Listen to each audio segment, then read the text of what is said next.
구약성경 772페이지 욥기 11장 11절에서 14절까지의 말씀입니다. 욥기서 11장 11절에서 14절까지의 말씀. 자, 11절부터 14절까지 같이 읽겠습니다. 시작. 하나님은 허망한 사람을 아시나니 악한 일은 상관하지 않으신 듯 하나 다 보시느니라. 허망한 사람은 지각이 없나니 그의 출생함이 들나귀 새끼 같으니라. 만일 네가 마음을 바로 정하고 주를 향하여 손을 들 때 내 손에 죄악이 있거든 멀리 버리라. 불의가 네 장막에 있지 못하게 하라. 하나님의 말씀입니다. 아멘. 자, 우리가 욥기를 읽어가면서 가장 난해한 부분 중에 하나가 욥과 이제 세 친구들의 대화인데요. 이제 욥기의 구성이 이 세 친구들과의 그 주고받는 대화가 세 번 반복이 됩니다. 그래서 처음에 욥의 친구가 첫 번째 친구가 말하면 욥이 대답하고, 그 다음에 두 번째 친구가 말하면 또 욥이 대답하고, 세 번째 친구가 말하면 또 욥이 대답하고, 욥이 지나면 또 첫 번째 친구가 또 다시 욥에게 얘기하고 또 욥이 대답하고, 이것이 이제 세 번 반복이 되는데요. 문제는 이 친구들의 말이 우리가 보기에는 별로 틀린 게 없는 것처럼 보여요.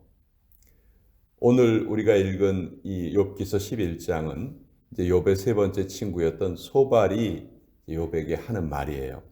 근데 한 구절 한 구절 읽어봐도 별로 틀린 구절이 없어요. 다 맞는 말인 것 같아요.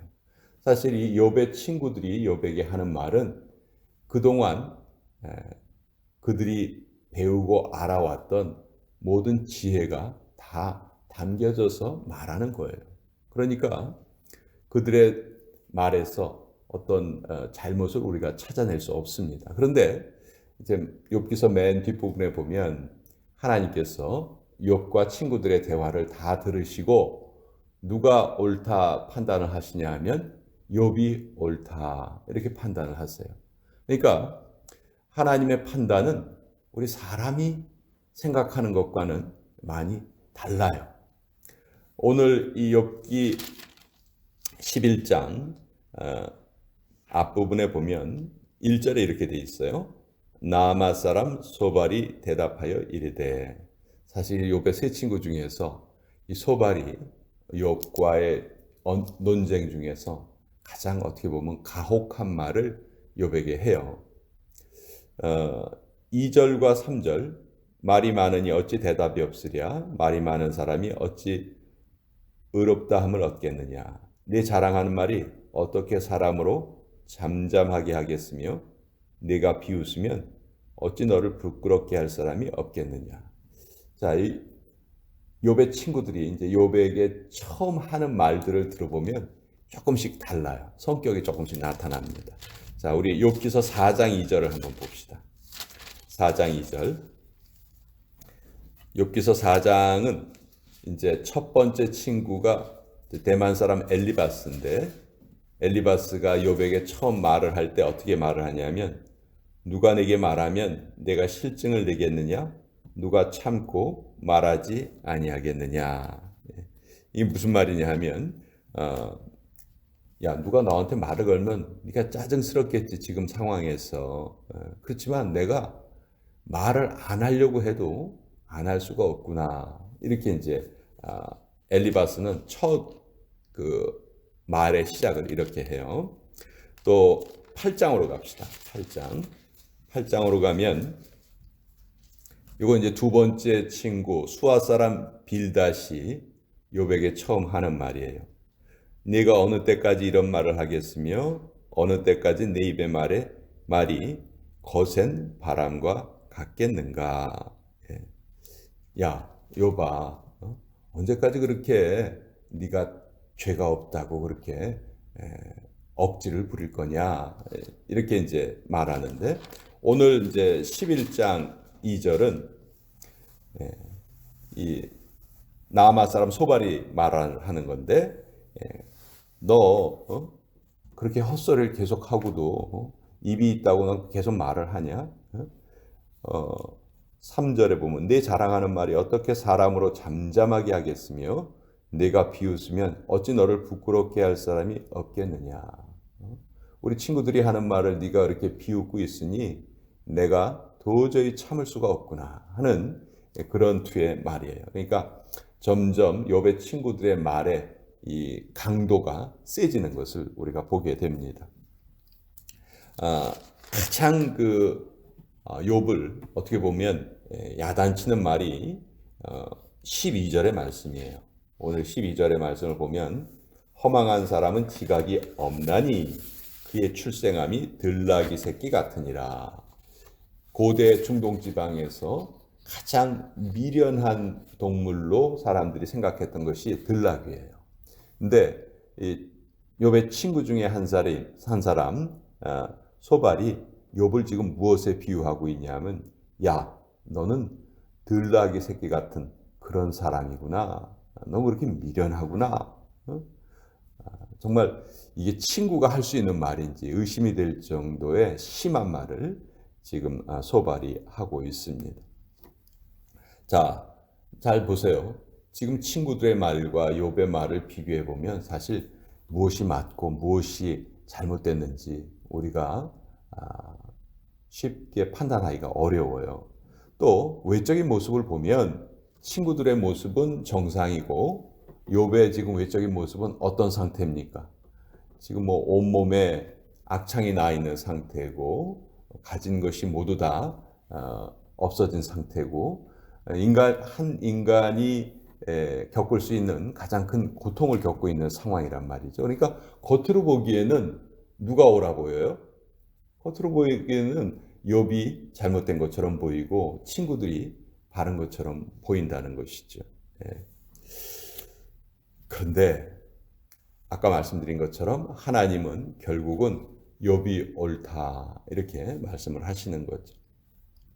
자, 욥의 친구들의 문제점은 뭘까요? 욥의 친구들의 문제점은 하는 말에는 거의 잘못이 없습니다. 문제는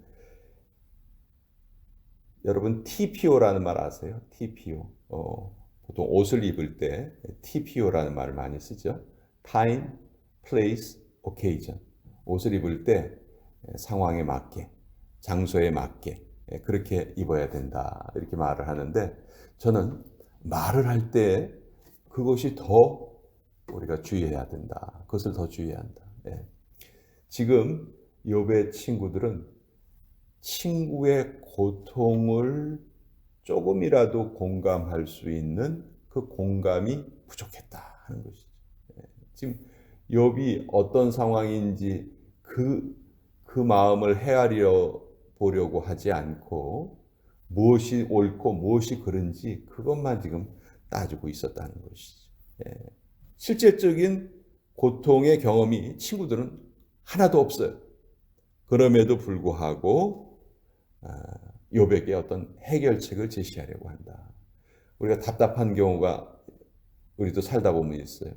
내가 겪는 상황을 상대방은 전혀 몰라요. 근데 나한테 뭐 이렇게 해라 저렇게 해라 충고하려고 할 때 그때 우리의 마음이 너무너무 답답하죠.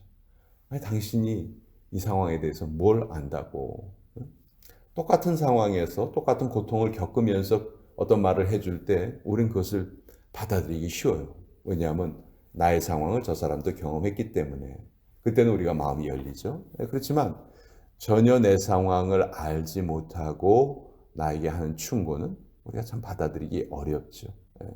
바로 이것이 욥과 욥의 친구들 사이에 어떻게 보면 건널 수 없는 그런 간격이었다. 그래서 전 욥기를 읽어가면서 자꾸 생각나는 말씀이 잠언서 15장 23절의 말씀이에요. 사람은 그 입의 대답으로 말미암아 기쁨을 얻나니 때에 맞는 말이 얼마나 아름다운고. 때에 맞는 말이 얼마나 아름다운고. 만약 우리가 때에 맞는 말을 할 수 없다면 무엇이 차선책일까요? 말을 하지 않는 것이 차선책입니다. 침묵이 우리에게 가장 큰 도움이 될 때가 있어요. 알 수 없는 상황, 내가 그 사람에게 대해서 정말 가장 좋은 말을 해줄 수 없는 상황이다. 그렇게 판단이 되면 그저 가만히 침묵을 하고 그 사람을 안아준다든지 그 사람의 말을 들어준다든지 그것이 우리가 베풀 수 있는 가장 큰 어떻게 보면 사랑의 행위다 하는 것이죠. 만약 이 욥의 세 친구들이 욥과 대화하려 하지 않고 욥의 말을 계속 들어주기만 했어도 결국 욥은 그런 말을 통해서 자기 자신의 생각을 정리하고 하나님께 나아가게 되었을 것이다. 저는 그렇게 생각을 합니다.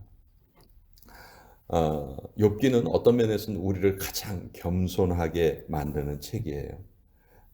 우리 인간의 세계에서는 고통은 숙명과 같은 것입니다. 고통과 떨어져서 살아가는 사람은 없어요. 고통은 나의 삶에 관계가 없다. 이렇게 말하면서 살아갈 수 있는 사람은 한 사람도 없죠. 자, 욥은 어떻게 보면 한 인간이 다다를 수 있는 가장 높은 경지까지 그런 영적인 경지까지 도달했던 사람이에요. 근데 그런 욥도 이런 고통을 피할 수 없었죠. 이것과 이제 하나님 나라를 비교하고 있습니다. 그러니까 욥기를 통해서 우리가 깨닫게 되는 것은 하나님 나라의 완전함이에요. 인간의 나라와 하나님의 나라. 인간의 나라에서는 가장 뛰어난 욥조차도 고통을 피해갈 수 없지만 하나님 나라는 아무런 고통이 없는 완전함이 보장된 나라다. 그것이 바로 우리가 돌아가야 할 우리의 본향이다 하는 것을 욥기를 통해서 우리는 더 깊이 깨닫게 되고 그렇기 때문에 우리 하나님 품 안에 대한 그 소망 그것을 더 깊이 가질 수 있는 것이죠. 그렇기 때문에 또 이 인간 세계에 있어서의 어떤 부조리와 악과 억울함과 그것 때문에 우리가 화가 나기도 하지만 그렇기 때문에 또 하늘나라를 더 소망하면서 살아가게 되는 것이죠. 우리에게 그런 하늘나라가 보장되어 있고 하나님이 우리를 그곳으로 초대하셨다 하는 또 그 기쁨으로 또 우리가 이 세상을 살아갈 수 있는 것이죠. 그래서 결코 이 세상은 우리의 완전한 목적지가 아니고 단지 지나가는 곳에 불과하다. 그래서 성경은 우리를 나그네와 같은 인생이다. 그렇게 말하고 있습니다. 그렇기 때문에 이 세상에 잘못된 미련을 갖지 않고 우리가 살아갈 수 있는 것. 그것이 오늘 우리의 마음을 가장 가볍게 하고 살아갈 수 있는 방법이고